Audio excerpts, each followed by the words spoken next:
Um, there we go. So we're going to talk about emotional freedom techniques, the abbreviation of which is EFT, if you look it up in the literature. And it's also referred to as tapping. And this seems to have taken off in recent years. There's particularly a big push by, I'm sure he's making a living at it, a guy named Nick Ortner, O-R-T-N-E-R. I've got him on the slides here. That in effect, so I'm going to give my disclaimer. I've not used tapping in treatment and so forth, but at the moment, it's one of these things where it does seem to work. It's got good scientific roots, which I'll describe as we go through this. And on the other hand, it's one of those things that's taking off and suddenly you can use it for everything. So again, I'm going to give that disclaimer. That seems unlikely to me, although there is research ongoing in a lot of arenas, both physical health and mental and emotional health. So just so you're aware of that as we walk through this. So I pulled slides and information from a number of people. So I've got them listed here. Nick Ortner and Jessica Ortner. Jessica Ortner is actually his sister-in-law. So just so you're aware of the interesting connection there. But a lot of people are working on this. There are free manuals like the EFT International one. So that tells you it's gone pretty broad, that there's an EFT International organization. The Tapping Solution is the other big website if you're looking for more after this talk. And I promise to be done by about 2:30. So, okay, I got one laugh for that, but all right, you're tough room. Here we go. So let's see if I can get this. Can you? A lot of people come to me and they say tapping is woo-woo. And while I have a lot... So, Doug, we can hear it, but we can't see it. All right, hang on a second. For them, I also... I'm having a weird tech too. All right, so I guess I need to stop one share and then reshare. Let's try that.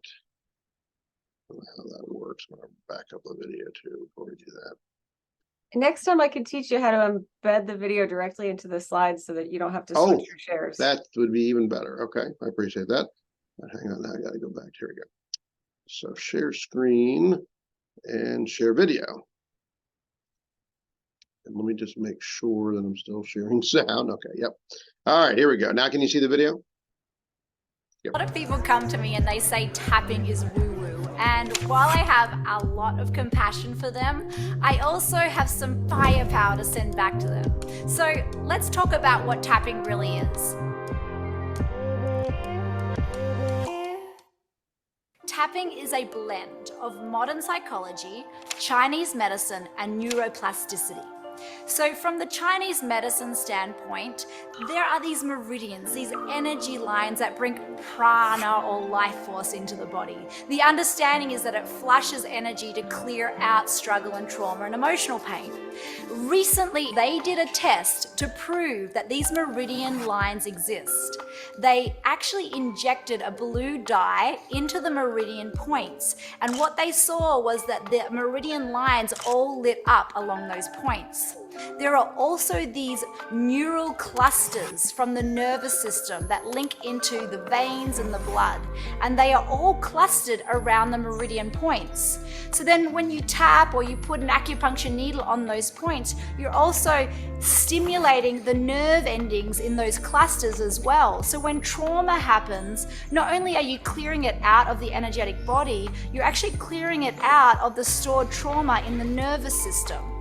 So then we jump into neuroplasticity, and that's all about rewiring the brain, choosing new beliefs, and having a new way of seeing reality and creating new habits, right? When you're tapping on a fear, and as you're breathing love into the fear, they show that the pathways that are glued in place, shooting back and forth an emotional reaction or a habit or a perception, they're glued in place. But when you start bringing love, empathy, and forgiveness to it, the protein bonds that are gluing it shut actually melt away, and the synapses opens up so that you can rewire your brain to choose those new beliefs, to have a new experience of reality. So all of this and so much more I could go into, but the truth is, the proof is in the pudding. But in order to eat that pudding, you gotta be willing to feel your emotions. And so many of us just don't want to go there.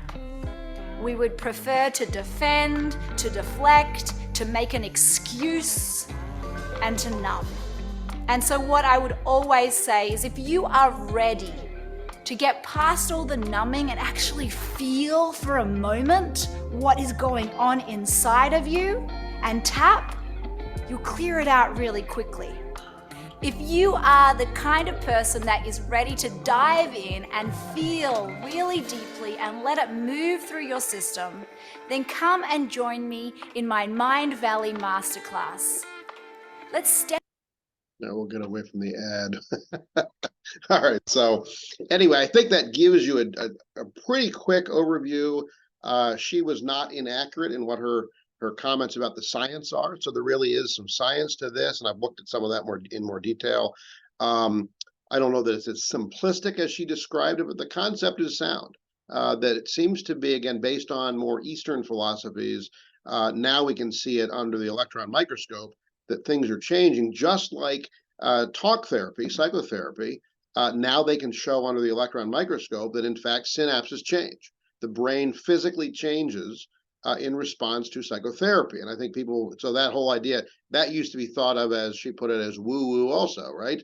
So talk therapy works. Medications also, not surprisingly, after several weeks, remember the medications often in psychiatry in particular don't work immediately, that after several weeks also can show changes in the physical brain at the electron microscope level.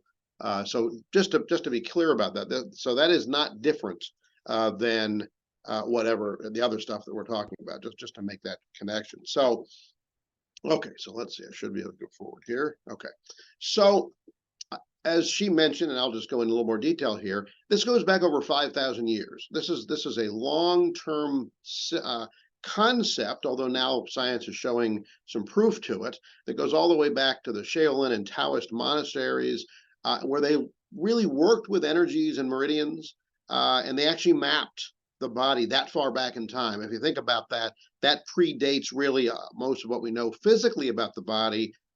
Dissection and all that really didn't happen that early in time in terms of scientists trying to figure this out. So, or early physicians, if you will, and other clinicians. So it's like acupuncture, but it doesn't use the needles, which needles, of course, scare some people. So this is a way to tap on the same points. I'm going to show you exactly what those points are as we go forward here. And I'll even have one video where somebody demonstrates it, because I think it's nice to see that demonstrated. So, and to me, there's a lot of logic.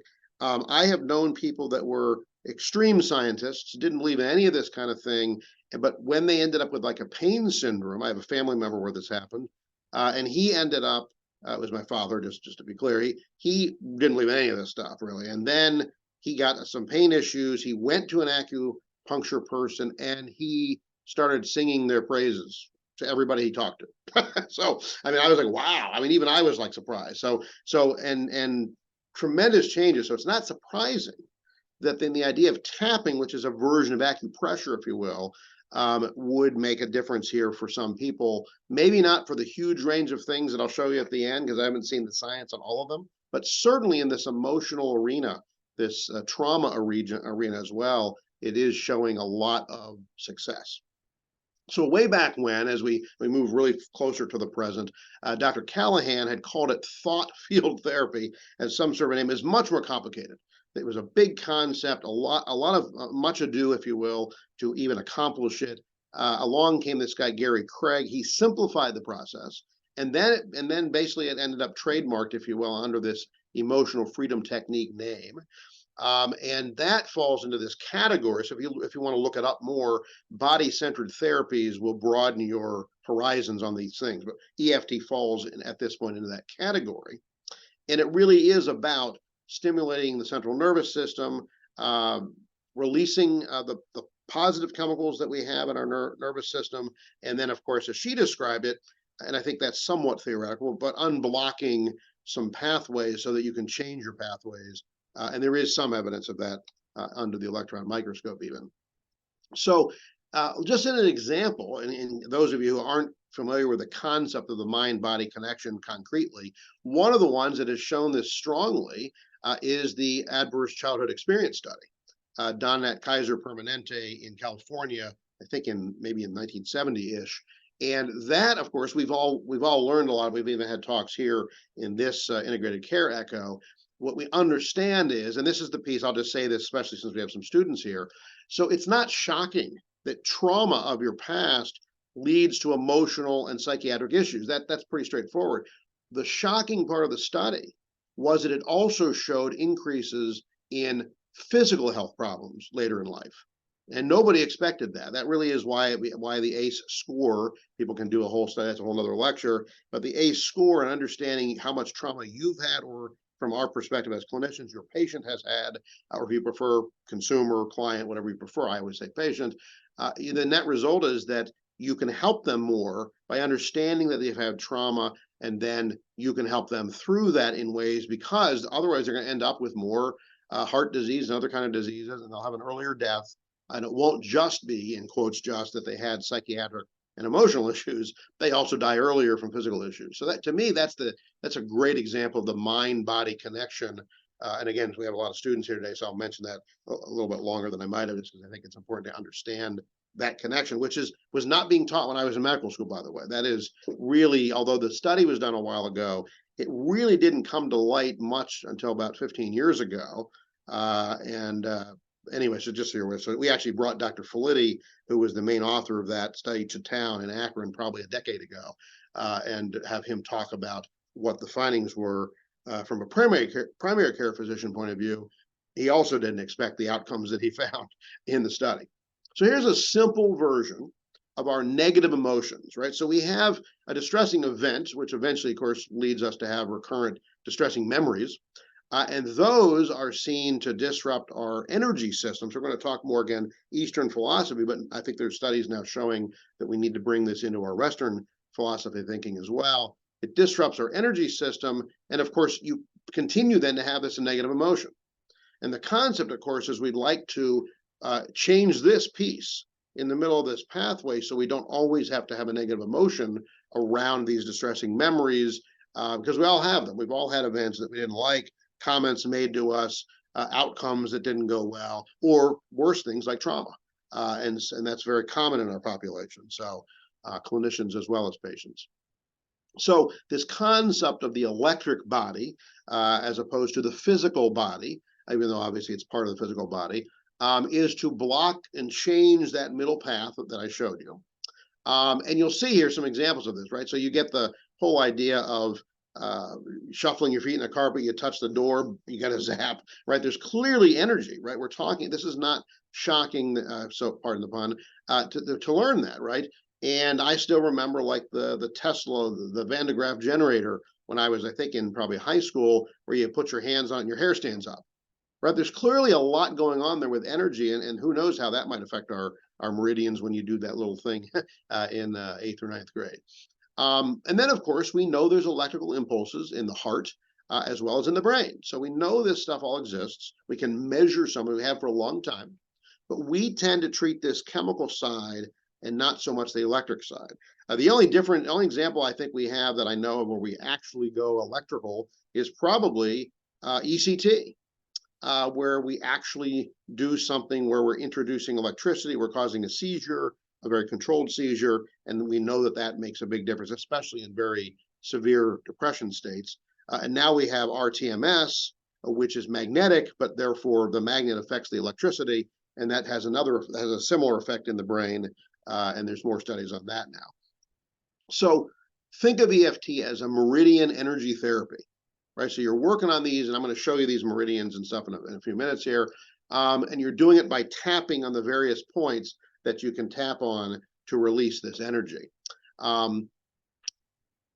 Think of these as, and I like this analogy, so I put it in here, as rivers, right? So you can have blockages in rivers, you can have overflows in rivers, and the idea here is to remove those blockages to let everything flow freely.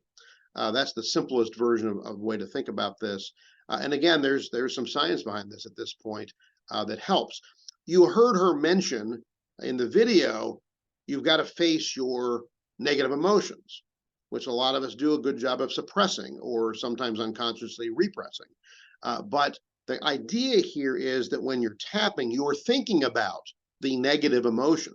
You are focused on that as a different version of mindfulness. And then you can also add some positive phrases that despite this negative emotion, I can do well. Despite this negative emotion, I can feel better. And you're doing this tapping at the same time, which can help you focus and deal with either the pain or the negative emotion, which of course also can be a version of pain. Okay, you'll also you'll put in here, just to be clear on this. So we're talking about some cognitive parts of this, so frontal lobes. We're also talking some about limbic arousal, right, which comes with these negative emotions. We all have this, right? We all have the fight or flight or freeze, which we've added to the list there, process, and most of which is not controlled.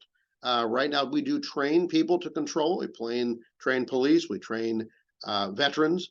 When we're going off to war, we need to train them to not freeze. Many of us might freeze if someone pulls on a gun on us. That's not a good thing if you're a police officer or a soldier. So we train the freeze out of them, if you will, and then they have to make a judgment: fight or flight, right? They at least get it down to 2, as most of us might very well freeze. And that's not all that helpful for defending yourself or your colleagues, right? So, or your country for that matter, depending on the situation. So, the concept here is to try to figure out, how do we solve this, again, without side effects. There is no side effects known to EFT. And you'll see here that I did put in as much research as I could find, that the fMRI and the newer PET scans even, those actually show that there's more delta wave increase. Delta wave is a positive thing. Sorry, I misspelled memory in the last line there. But it disrupts these activated memory networks that lead you to that negative emotional response to the original memory. And the idea here is to get that to happen. So we can, using the simple versions, clear that out and move on differently, right? So you've got this kinetic energy tapping on the certain meridian areas that, in theory now, and it does seem to work, although it's not, probably looks like this on the electron microscope, it clears out these channels and removes the negative emotions. And it doesn't just remove them instantly, right? It's not affecting your hypothalamus, where those memories are probably stored, at least in part. But what it's doing is it's allowing new pathways, and you can think about it differently because you're facing it, you're stimulating these pathways, these meridians, and then you come up with a new thought process. So much like psychotherapy, where we try to help people reframe their issue, right? Well, that's a lot of what psychotherapy is about. Cognitive behavioral may have a little bit more concreteness to it, but we're trying to help them reframe it. Well, could it have been something else?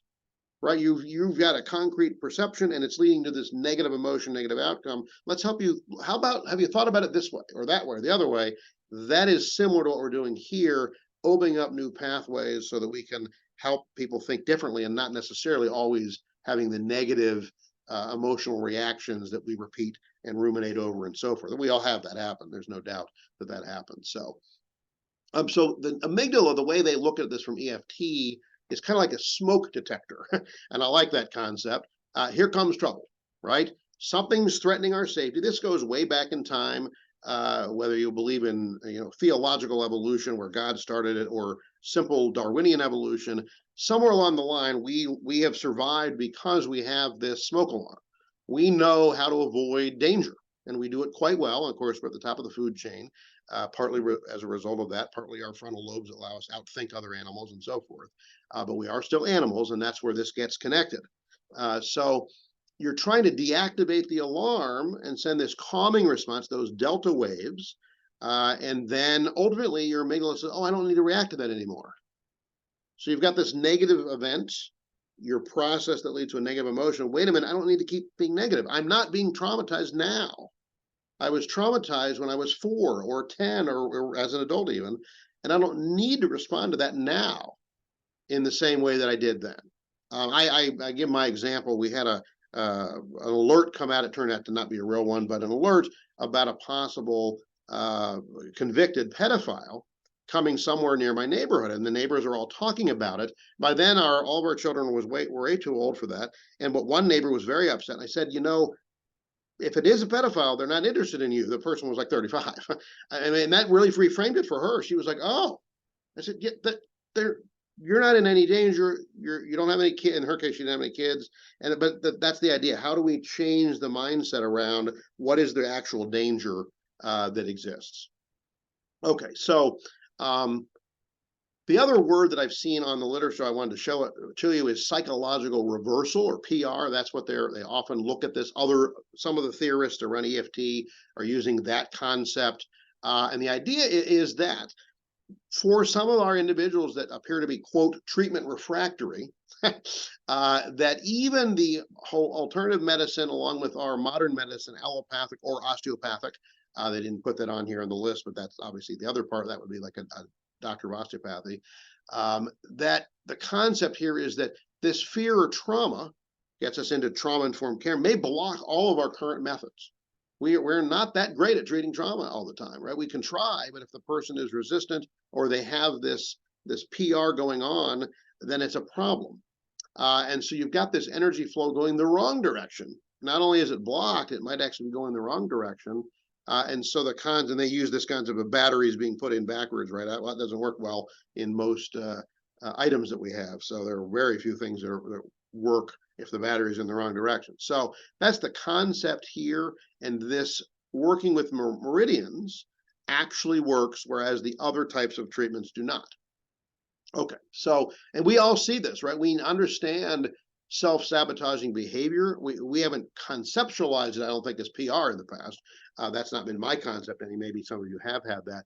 But the concept makes sense to me as we look at this, because we struggle with some individuals around their depression, a major depressive disorder, substance use issues, other chronic conditions, and nothing we use seems to help. And maybe this is another tool to try EFT for those individuals to see if we can make a benefit with that. So, and so I'll show you, but the tapping on the karate chop point here is one of these, and that is the meridian that they believe is really tied mostly to this PR blockage. So here you go. Here's a slide that gives you a real quick down and dirty, all the areas. There's your karate chop that I was just referring to there on the side of the hand.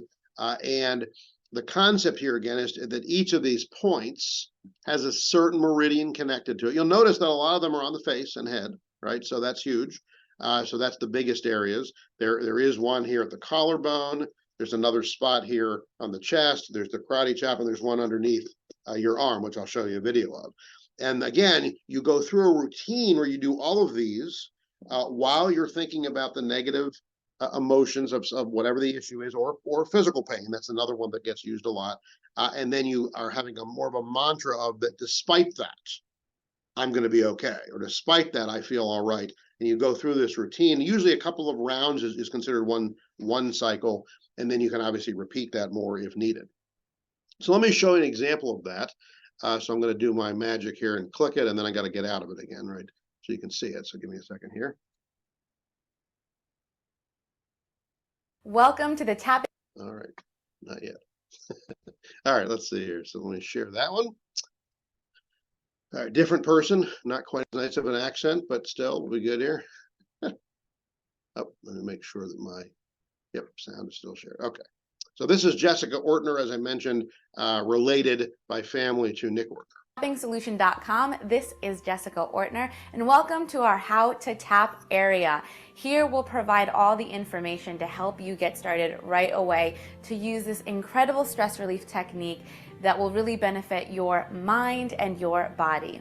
Now in this video, I'm going to show you where the tapping points are so you can get a visual. The first point is the side of the hand, and it's the karate chop point. So tap on that fleshy part. The next point is the eyebrow point, and it doesn't matter which side of the body you tap on. Just pick a side and tap where the beginning of your eyebrow begins, right on that hair. I hope you're tapping along with me. You're gonna follow that bone until you're on the side of the eye, staying on that bone. Like that, so. Then underneath the eye, again, staying on that bone. Underneath the nose. The chin point, which is actually the crease between your lip and your chin. Your collarbone point. I like to just take my whole hand and tap where a And man's notice bow she's tie not would lie, tapping and you'll hard. stimulate This the doesn't point. require like major bruising. Then underneath the arm, about a hand width from your armpit. Then you end with the top of the head. Those are the 9 points in this tapping algorithm, and that is 1 round. So what you do is you begin by saying the setup statement. The setup statement is, even though I have this problem, so even though I have this anxiety, even though I have this headache, I love and accept myself, or simply, I accept myself. A lot of people feel resistant to this. They say, why would I ever say I accept something that I want to get rid of? Well, it's our inability to accept a feeling that usually keeps it stuck in place. By saying the setup statement, it sets us up for the rest of the process, helps neutralize any judgment we have around the problem. So you say the setup statement 3 times, then you tap on the rest of the acupressure points while simply saying how you feel. It's not about the fancy language, it's about being honest with how you're feeling, bringing that up in your body and tapping on that acupressure, on these acupressure points. Again, sending that calming signal to the brain, letting your brain know that even with this thought, you are safe and it's okay to relax. So let me give you an example of what one tapping round may look like.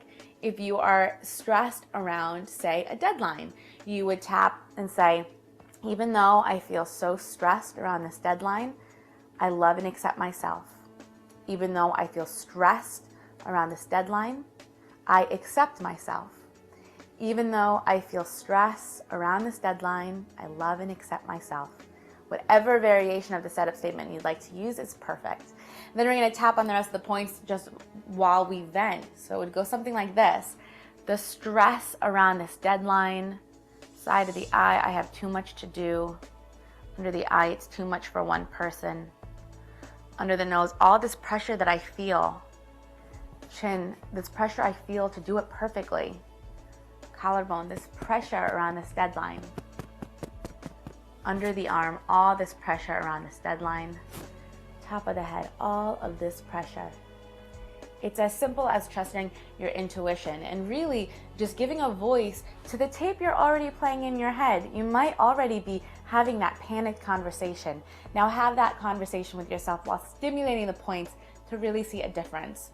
You'll get to the point where you can say these things, you can think these thoughts without having the tension, the physical response. And that is where the real change happens. Well, I hope that is enough to help. All right, so for time's sake, I'll skip the last couple of moments of that. Here we go. Oops, click this again. There we go. Anyway, so you've heard this. I won't go through this in detail. We'll send you the slide set for time's sake, but you can see any of these: backaches, anger. She set a deadline, fear of heights. They've used these in some simple phobias as well, and it does seem to work. A lot of people will report that their scale might started at 10 or 8 or 7, and it drops down much closer to 1 as they practice this. So you've heard the sequence. Here's a sense of this. There is another point I'll mention, the gamut point they call it, and so that's actually on the back of the hand, and it's between the ring and the little finger here. So you can tap on that if you so choose, and that seems to help both hemispheres in terms of neurology. So it's not part of most of the EFT that I've seen, and you didn't see it in that, if you will, official video, because the Ortners seem to be the current leaders of this.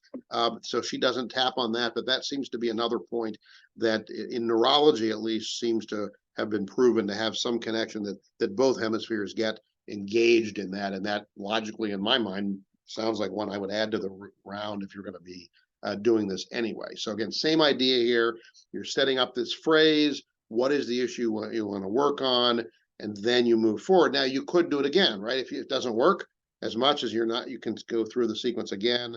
And then you see here, even though I still have some of this verified, right? So you can alter it somewhat. And I think she's right. We're already saying these things to ourselves in our head, right? If someone's giving you a deadline that's almost impossible, we're all having these things in our head. Oh my gosh, I can't believe it. They get all that. Well, maybe this process would help you to get to a point where at least you'll do your best effort to accomplish the goal, and so forth. So you see here, there are studies that have been published starting in the 2000s, and more places, psychologists, therapists. I've not seen psychiatrists yet, but I may be the first. We'll find out maybe soon. But to use this in treatment, that this seems to be working very well. Here's just some quick studies without a lot of detail for time's sake.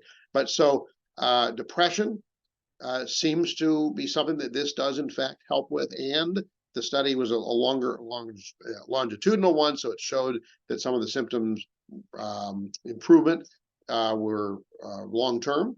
PTSD, not surprisingly, as I started this, a lot of this has been focused around trauma, past trauma. And then phobias, as I showed you in that one. Here's some information if you want it at the bottom from WebMD, which does get viewed now and reviewed by other clinicians to make sure it's legitimate. So it's not just out there. So at least that one seems like a logical one to look at. Look at the list of things. This is not even a complete list that I've seen of all the things that they're saying EFT can work for. So again, I'm not sure about all these.